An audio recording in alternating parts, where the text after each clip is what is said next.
In this video we'll be taking an ICE high-speed train from Paris, the capital of France, to Berlin, the capital of Germany. A journey of more than 1000 kilometers and less than 8 hours. Paris and Berlin were already connected by a sleeper train, and since recently you also find this direct connection at daytime between these two major European capital cities. Bonjour and join me on board of this ICE train from Paris, the capital of France, to Berlin, the capital of Germany. It's a 1000 plus kilometer long journey and it's quite a fast journey actually. For now let's get this video on the track and let's roll the intro.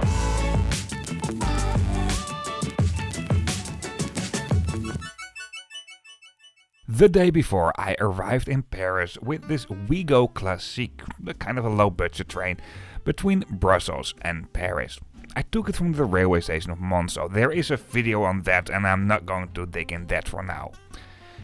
I arrived with this train at the railway station of Paris North, one of the many terminal railway stations here in Paris, France, and Paris North station is basically also a station where you find trains to Germany as well. However, most trains to Germany will depart from Paris East station, just like our train today. At the hotel where I stayed, they had this departure screen already.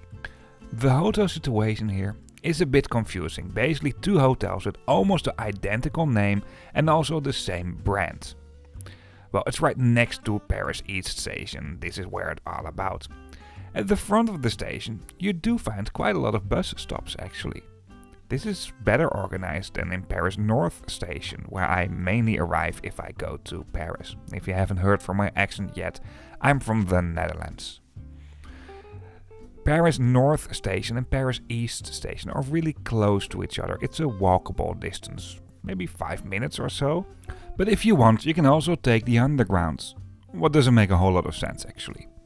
Speaking of the underground, around the railway station of Paris East, at the front you do find some entrances and exits for the underground station as well, although the biggest entrance and exit is located within the main concourse of Paris East station. Before we really go into the station, let's have a closer look on this map. And this map is basically showing what areas of Europe will be served by what railway stations in Paris. Actually, it's more than what you see over here. It goes a bit further, obviously, like our train to Berlin today. That's not listed on this map as an area that's being served from Paris East station. From Paris East station you also find sleeper trains to, for example, Vienna and Berlin. Basically the Ruhr area in Germany is being served by Paris North station with Eurostar trains, formerly known as Thalys, and the rest of Germany is being served by Paris East station. This can be a bit confusing though. If you book train tickets from and to Paris, just make sure you book train tickets to basically all stations in Paris, then you end up in the biggest terminal station that's most suitable for you. Please make sure you really book to the terminal railway stations. For example, if you book the Ouigo from Brussels to Paris, you might also end up in the suburbs because that train also calls there. That's not a high-speed train, by the way. If you book your tickets via the German state-owned railway company and you fill in Paris with capital letters, then it basically goes to all terminal stations in Paris. For now let's go into this railway station. At the front there's a taxi stand and I also noticed some bike sharing things. Actually, getting around by bike in Paris is getting better and better. They're really investing a lot in bike lanes. What's absolutely great. I mean, it's healthier, it's more sustainable, it's just better in many ways. Also, well, reduces traffic, and less traffic means cars can go faster as well. Yes, bikes are good for car traffic. Lots of people don't realize that, but that's actually true. Anyway, let's move into the railway station building and go to the main concourse. At the moment I've made this journey, it was early January, so it wasn't fully daylight yet. And even though it wasn't that early in January that you would still expect Christmas decoration, there was still quite a lot of Christmas decoration around here. Right now I'm entering at the main concourse. There are some vending machines for tickets as well. And there's also a ticket counter, I'll go there in a bit. You also find these maps with information about what facilities can be found where throughout the station. Apart from that, directions have been marked crystal clear in French railway stations. This is obviously all in French, well, for obvious reasons, but this will also be with the use of icons, and in France this is always in 2 other languages. The first one is always English, and in this station the second one is German, what makes sense really, because quite a lot of trains from and to Germany go to here. Right now we are at the part of the main concourse where you find direct access to the underground station. Paris East station is being served by 3 metro lines, 4, 5 and 7. Directions to the underground have been given crystal clear. Near the entrance to the underground you also find some lockers and public toilets, but you find that at more spots at this station. Also in terms of shops, close to the entrance and exit of the metro, you find some shops. I mean, it's a big station over here, not only for long distance trains like that what we'll be taking today, but also for the metro and suburban trains. For the suburban trains and regional trains, this is also a terminal station though. Well, I think you get it. You find a ton of shops over here and also quite a lot of places where you can buy some food and drinks for your journey. Although our train today has a dining car as well. For now, let's move to the trains. Yes, this direction. It has been marked crystal clear. Right now we are straight at the front of the railroad tracks. And around here you also find quite a lot of shops, but obviously also more railway related services. Over here you find lots of screens with information about both departing and arriving trains. This area of the railway station basically speaks for itself as well. At many spots in this station, both near the entrance and exit to the metro, but also at this port here, you do find quite a lot of spots where you can just take a seat while you wait for your train. The tracks 13 to 22 are the tracks for the very regional trains that will serve the Ile-de-France area. This is basically the metropolitan area of Paris. Over here you do find access gates, obviously. But these are not the RER trains, you also find a lot within Paris. These trains are listed as TER trains, what basically means local express train. Then you'll find the regular high-speed trains, both domestically and also international trains. From and to here you will find trains to Luxembourg and Germany in terms of high-speed trains, and obviously also domestic high-speed trains. One of the trains that was departing from here was a TGV Euro duplex that was heading for Frankfurt, that left about 45 minutes before our train departed. High-speed trains do basically depart from both sides of the railway station. This includes sleeper trains as well. And in the middle you find the regional trains. However, at the sides you might also expect regional trains. For example, for our train today, close to our train, there are quite some regional trains. For example, you will also find trains that will go to the Champagne area, what is in the north of France, from here. A ticket counter for the very regional public transportation, so within the Ile-de-France area, the capital area of Paris basically, the metropolitan area, is also over here. And apart from that you do find lots of vending machines as well. To get around it's not that difficult.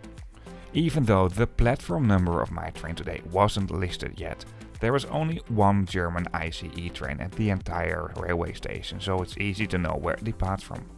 Track 7, and here's my train standing. However, you do find access gates to the platform, and the access gates were still closed at the moment I recorded this, so I couldn't go there. At the side of the station there's also a first class lounge called Grand Voyageur. Well, honestly, not all first class tickets do give access, and I don't know exactly the rules when it comes to this, so I won't dig in that. And if you have a first class ticket, well, you can always try. If you don't try, you don't know it. For this journey, I was traveling in second class though, so I didn't even give it a try. At the side of the station, there is another kind of taxi stand and a pick-up and drop-off zone for railway passengers by car. And if you move into this direction, you will go to Paris North Station. You won't only find the stairs, but there's also an escalator a little bit further down the road. And it actually looks like there's an elevator as well. This all belongs to a hotel actually. Well, personally, I really like to stay at hotels near railway stations and also just support the area around railway stations. However, this was a little bit over my budget. Well, I think you get it about the railway station. Let's move on. However, before we go to the train, let's have a close look on the environmental impact if you're traveling on this route by train, car and plane. Well, trains won't clean the air, that's obvious. However, the environmental impact if you're traveling by train is way lower than any kind of other motorized transportation, as this data is showing you. The train is about a little less than 4% of the pollution you have if you make the same journey by plane. And we just need more trains for this. It's better for the environment, and there are also lots of other economical reasons why trains are better than planes. I hope you like this video so far. If you do so, or if it's a helpful video to you, please give me a thumbs up, I really appreciate that. And if you'd like to see more trip reports, the main focus for this channel is long distance and or international traveling, then hit that subscribe button if you haven't done this already. For now, let's continue with this video. And quickly before we move to the train, this map shows all the high-speed trains between France and Germany. You do find quite a lot of trains to Frankfurt. Our train today also calls in Frankfurt, but in Frankfurt South. I do have trip reports on the Marseille-Frankfurt train, on the Paris to Munich train, and now also on the Paris to Berlin train. At the moment I walk back into the railway station again, I noticed that the platform number popped up. Now this can mean two things. Basically it means one thing, that the gates are open, or well, the gates can be opened using a QR code, but in this situation they were just open. Before you go to the train, you find a composition screen, and also the final destination, stops along the way, etc. will be mentioned. As you can see, our train today was surrounded by lots of regional trains. Today's journey will be on board of a German ICE train, and you find many types of them. ICE 3 to be a little bit more specific, but you find so many types of the ICE 3 version as well. To be more exact, this is the German rail class 407. The outside looks very similar to the ICE 3 Neo, what is the German rail class 408. But these trains are older.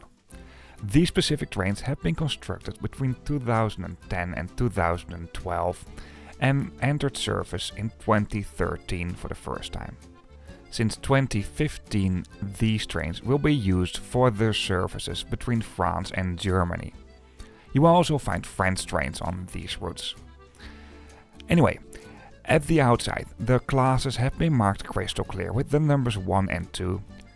The dining car here on the right have been marked as well, both with icons and also with written text.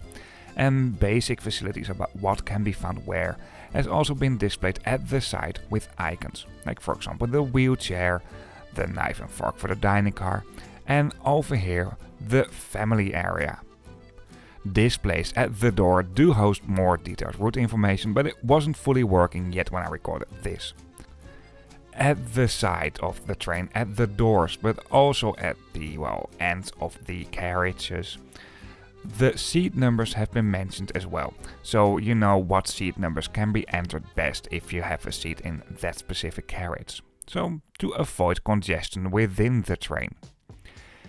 For the French parts, you need a reservation if you're traveling with these trains. I'll get back to that a little bit later on. Just before departure, the displays at the doors were functioning, and they will host the train number, the carriage number, the stops along the way and the final destination. For the train review, I will start off in the first class, simply because it was a little bit more quiet at the moment I entered the train over here. I was traveling in second class for this route though. Displays at the ceiling throughout the train do host route information. This is quite detailed actually. And apart from the numbers 1 at the moment you enter the train, and also if you move through the train at the floor, the headrests has been marked crystal clear as well in the first class with the number 1. Let's do a seat tour. You find a footrest, and there's also a small litter bin in the seat in front of you, what I didn't show you that well in this video. There's also a magazine holder, and you find a quite sturdy but not super big tray table in the front of you. It's totally fine. Typical ICE seats actually. These seats can be reclined obviously, in two ways. There's a handle at the bottom part you can use to put the bottom part of the seat a little bit more forward or backwards. Apart from that, at the side you do find another handle you can use to recline the seats, and in that situation you're moving the seat a little bit more backwards. And well, you do have really a lot of legroom within these trains. I have to add up to this, I'm quite a tall boy. These seats do have a reading light, and for all windows within these trains you do find a sunscreen. For all seats you do find power sockets right next to the seats. At least for first class. For second class there are a little bit less power sockets though. Seat numbers are located at the side of the seats, but you can also find them within the luggage racks. Within the luggage racks there's also a display that should indicate from where to where a seat has been reserved, but that wasn't fully functioning during this trip. You do also find some seats facing each other with a bigger table in between. You can make it a little bit bigger if you fold it out. And for luggage, you obviously have the overhead luggage racks throughout the train, and there are also special luggage racks at the end and the beginning of these open compartments.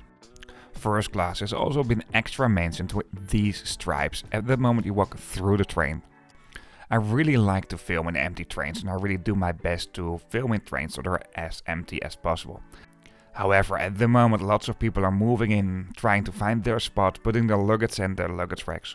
Well, filming is a bit harder, so it's better to wait until everybody found their seat and the train is moving.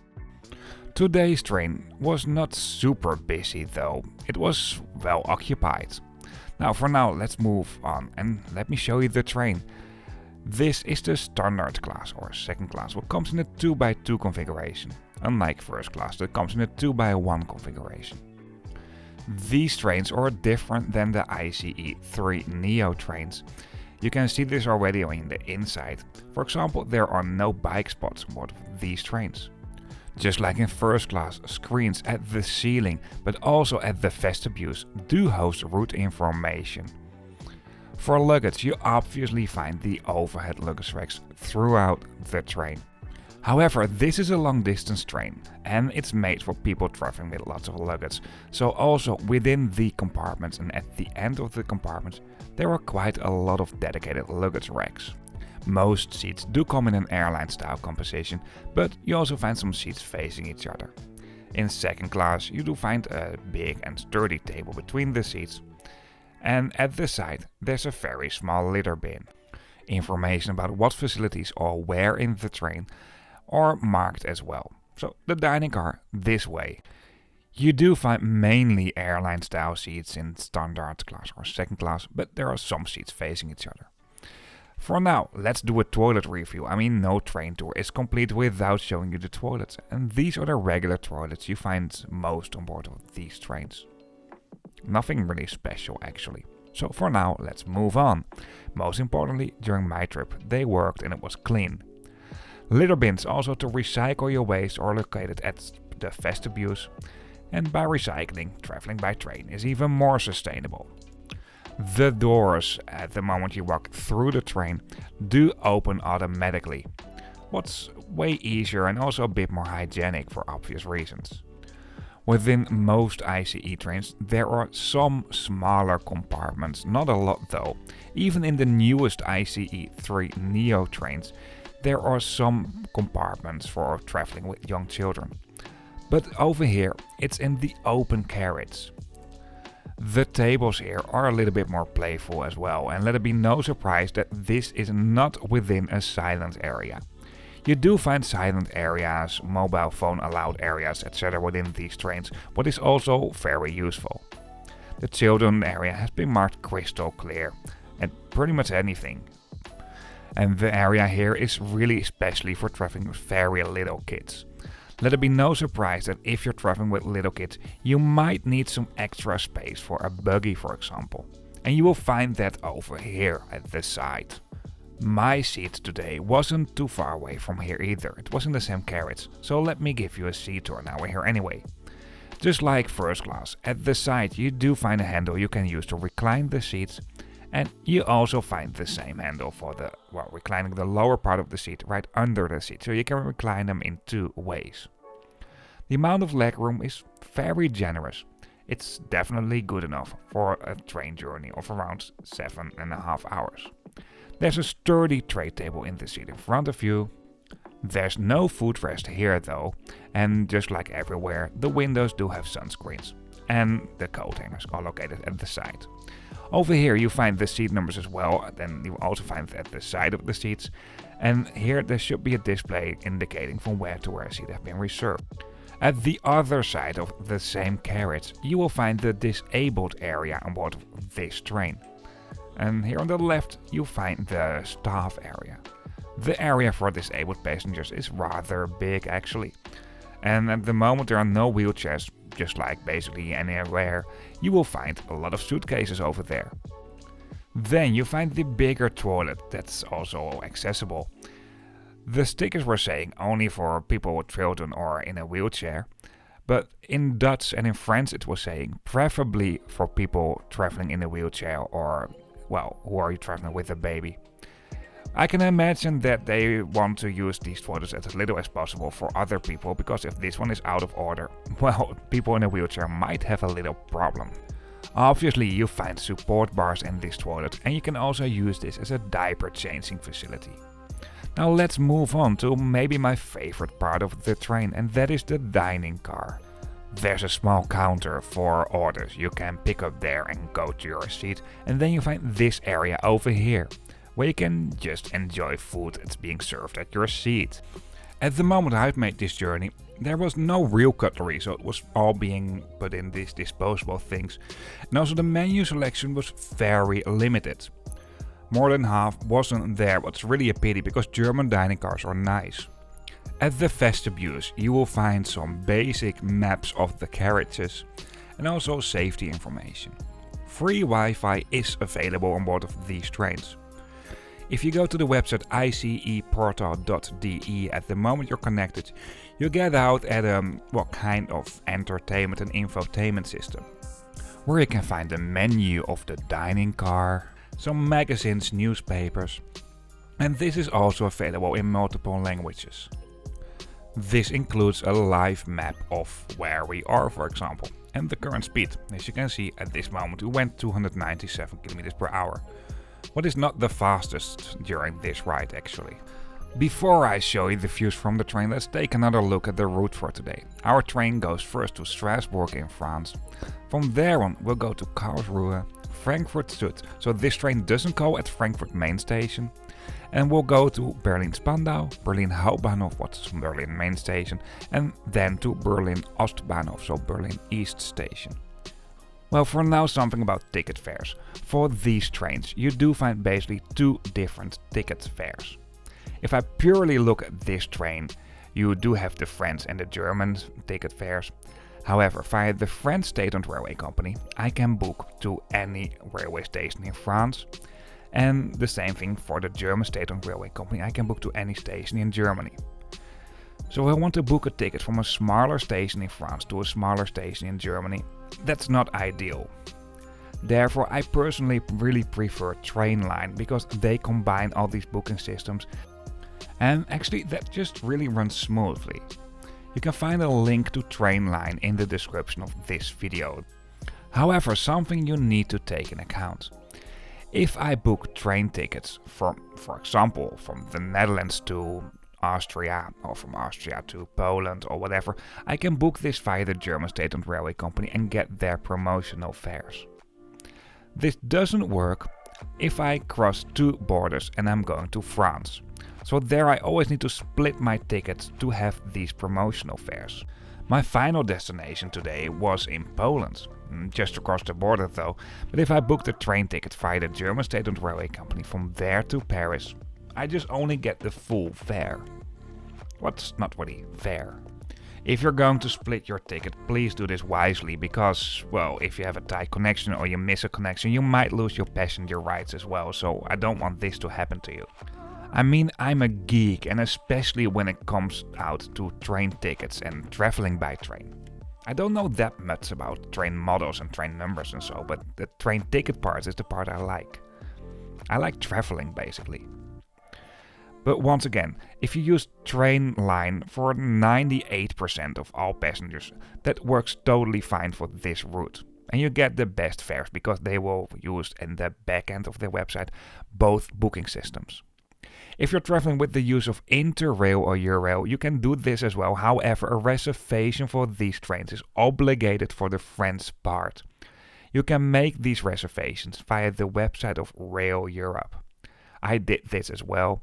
You pay another 19 euros on top of your regular ticket. For now, I'll just show you some views from the train between Paris and Berlin. I'll provide some extra information written on the screen.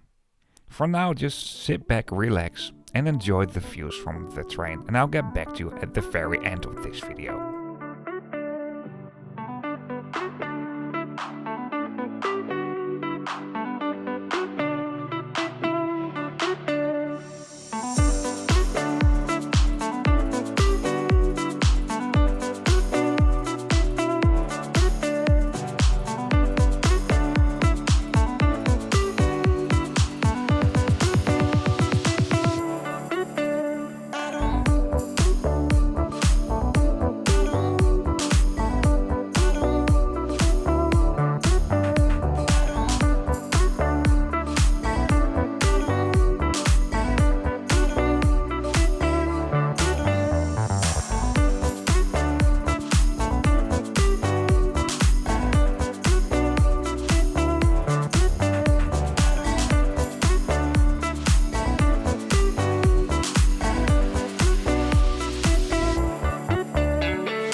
that's it on board of this ICE train from Paris to Berlin. I totally forgot to do the outro when I was at the station, so I'm doing it right now here at home. I hope you liked this video, or this has been a helpful video to you. If so, please give me a thumbs up, I really appreciate that. If you have some questions, feedback, comments, let me know in the comment section. And if you like to see more trip reports about more sustainable ways of transportation, the main focus for this channel is long distance and or international traveling, then hit that subscribe button if you haven't done this already. Before we really end up this video, one last thing. If you're interested in other videos, of course you can find them on this channel, and you can always subscribe to see new videos coming up. Apart from that, in the description of this video you find a link to a map, and on this map you can find all videos as well. And the example right here, it's a little bit out of date. I will make a new example soon for the outros. See you on the next video.